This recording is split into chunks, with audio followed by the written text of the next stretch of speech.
കാട്ടിൽ രാമു എന്നു പേരുള്ള ഒരു ആനയുണ്ടായിരുന്നു. അവൻ അഹങ്കാരിയും ദുഷ്ടനുമായിരുന്നു.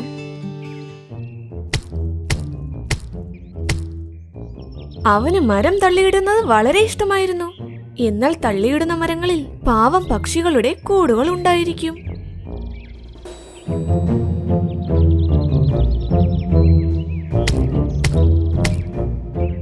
എടാ രാമുവാനെ, ഇവിടെ എന്റെ കൂടിരിപ്പുണ്ട്, നിർത്ത്, അല്ലെങ്കിൽ ഇത് താഴെ വീഴും. ഞാൻ നിർത്തില്ല. ഞാൻ ഈ മരം ഇപ്പോൾ തള്ളിയിടും. എനിക്ക് നിന്റെ കൂടൊന്നും ഒരു വിഷയമേ അല്ല.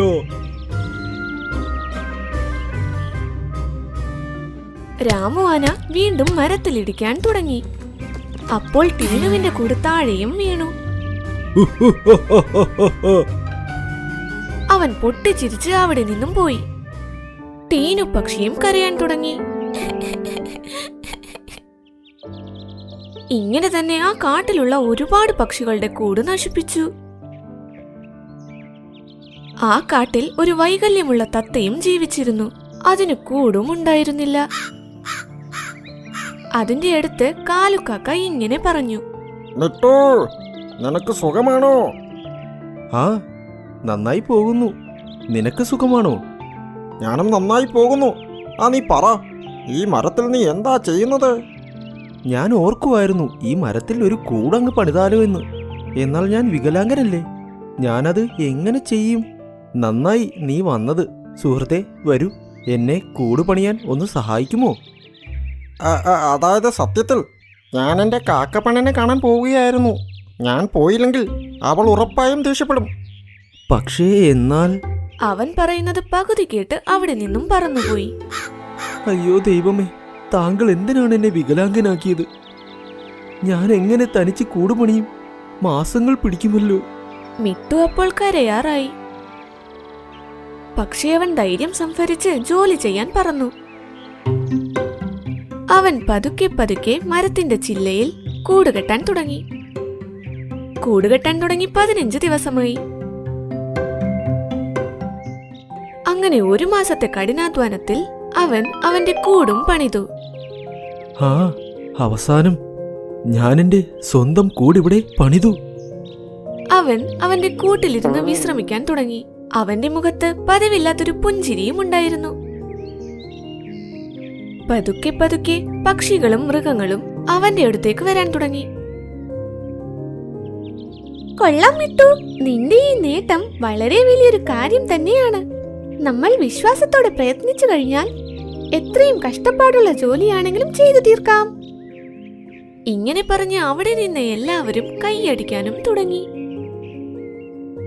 വൈകുന്നേരമായപ്പോൾ എല്ലാവരും വീട്ടിലേക്കും മടങ്ങി. മിട്ടുവും ഉറങ്ങാൻ തുടങ്ങി. അതിരാവിലെ പതിവില്ലാതെ ദം ദം എന്ന ശബ്ദത്തോടെ മിട്ടു കണ്ണു തുറന്നു നോക്കി. അയ്യോ, ഇത് എന്താണിത്?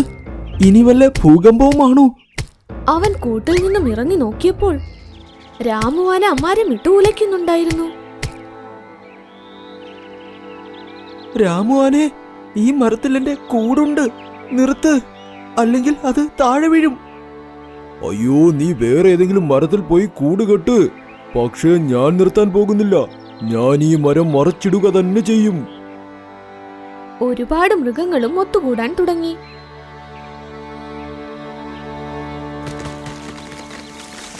അങ്ങനെ മരത്തിന്റെ കൂടെ തന്നെ മിട്ടുവിന്റെ കൂടും താഴെ വീണ് നശിച്ചുപോയി.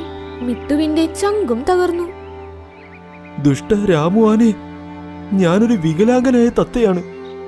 ഞാൻ ഈ കൂട് 1 മാസം രാവും പകലും കഷ്ടപ്പെട്ട് പണിതതാണ്. പക്ഷേ നീ അതൊന്നും കാര്യമാക്കാതെ എന്റെ കൂട് നശിപ്പിച്ചല്ലോ. അയ്യോ അയ്യോ, നിർത്ത് നിന്റെ അഭിനയം. ഞാൻ ഈ കാട്ടിലെ എല്ലാ പക്ഷികളോടും പറഞ്ഞിട്ടുണ്ട്, നിങ്ങൾ കൂട് കെട്ടാനേ പാടില്ല എന്ന്. അങ്ങനെയാണെങ്കിൽ മരം വീഴുമ്പോൾ തകരില്ലല്ലോ. നിങ്ങളിത് വേറെ എവിടെയെങ്കിലും ഉണ്ടാക്കൂ. നിങ്ങൾ വീണ്ടും വീണ്ടും ഇങ്ങനെ തന്നെ ചെയ്തുകൊണ്ടിരുന്നാൽ നിങ്ങളുടെ കൂട് തകരുന്നത് നിങ്ങൾക്ക് എന്നും ഇങ്ങനെ കണ്ടു നിൽക്കാൻ പറ്റും.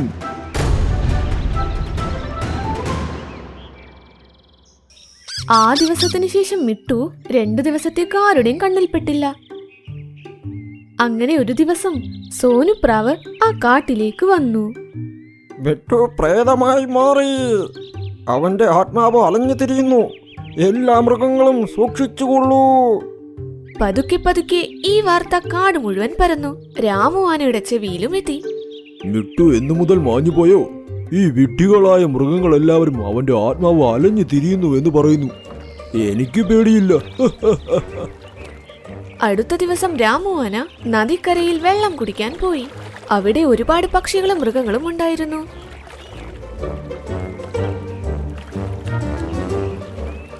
അയ്യോ, ഇവിടെ മുഴുവനും ചെറിയ മരങ്ങളാണല്ലോ. ഇത് തള്ളിയിടാൻ ഒരു സുഖമില്ലല്ലോ. നീ മരം തള്ളിയിടുന്നത് നിർത്തൂ രാമുവാനെ, അല്ലെങ്കിൽ മിട്ടുവിന്റെ ആത്മാവ് നിന്നെ ഒരിക്കലും വെറുതെ വിടില്ല.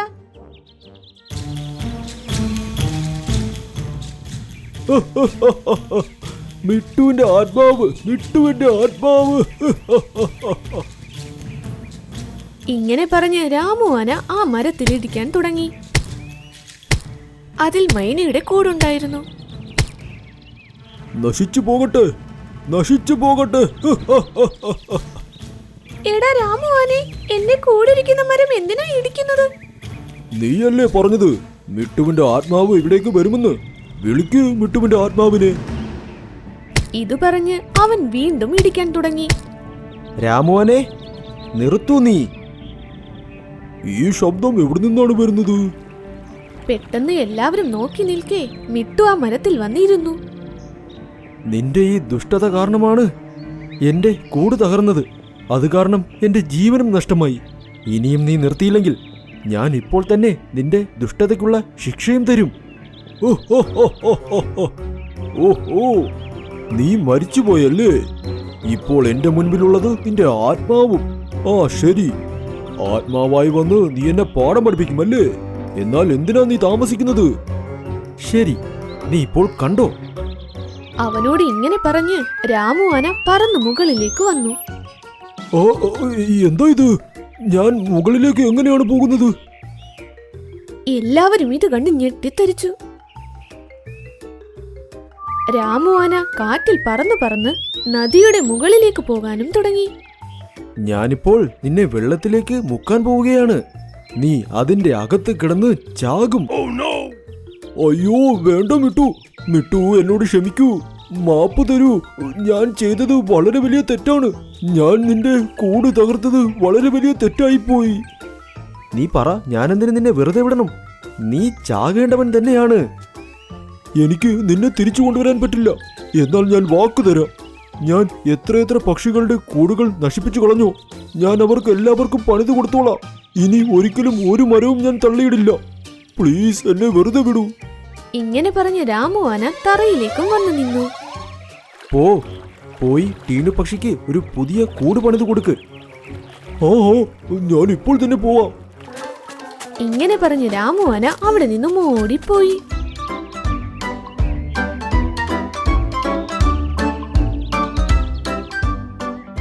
എന്നോട് ക്ഷമിക്കൂ ടീനു, നിന്റെ കൂട് ഞാൻ നശിപ്പിച്ചു കളഞ്ഞു.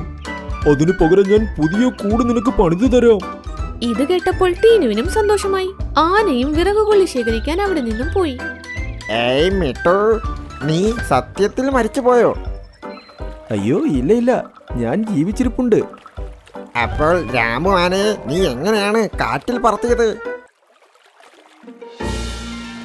അത് ചെയ്തത് മിട്ടുവല്ല, ഞാനാണ്. അവന്റെ കൂട് തകർന്നപ്പോൾ അവൻ കരയുന്നത് കണ്ടു. ഞാനപ്പോൾ അവന്റെ അടുത്തേക്ക് പോയി. അവനെല്ലാം അപ്പോൾ എന്നോട് പറഞ്ഞു. അത് കേട്ട് ഞാനൊരു പ്ലാനും ഉണ്ടാക്കി. അങ്ങനെ ഞാൻ അവന്റെ കൂടെ വന്ന് രാമുവാനെ ഒരു പാഠവും പഠിപ്പിച്ചു. നിങ്ങൾ ചെയ്തത് വളരെ നല്ല കാര്യമാണ് നീലമാലാഖി. ഇത് കേട്ട് നീലമാലാഹയും മാഞ്ഞുപോയി. അപ്പോൾ രാമുവാനയും അവിടെ വന്നു. മിട്ടു, ഞാൻ ടീനുവിന് കൂട് പണിത് കൊടുത്തു. ഇനി നിനക്ക് കൂട് പണിയാൻ തുടങ്ങാം. അതുപോലെ ഇതിനുശേഷം എല്ലാ പക്ഷികൾക്കും കൂടുണ്ടാക്കാതെ ഞാൻ ഇനി വിശ്രമിക്കില്ല. ശരി, പെട്ടെന്ന് പൊക്കോ, അല്ലെങ്കിൽ അയ്യോ വേണ്ട, ഞാൻ പൊയ്ക്കോളാം. ഇത് കേട്ട് രാമുവാന അവിടെ നിന്നും ഓടാൻ തുടങ്ങി. അപ്പോൾ എല്ലാ മൃഗങ്ങളും ഉറക്കെ ചിരിച്ചുകൊണ്ട് മിട്ടുവിനെ അഭിനന്ദിക്കാൻ തുടങ്ങി. രാമുവാന എല്ലാ പക്ഷികൾക്കും കൂടുണ്ടാക്കാനും തുടങ്ങി. അവൻ ഒരിക്കലും മനസ്സിലാക്കിയതേയില്ല മിട്ടു സത്യത്തിൽ ജീവിച്ചിരിപ്പുണ്ടെന്ന്.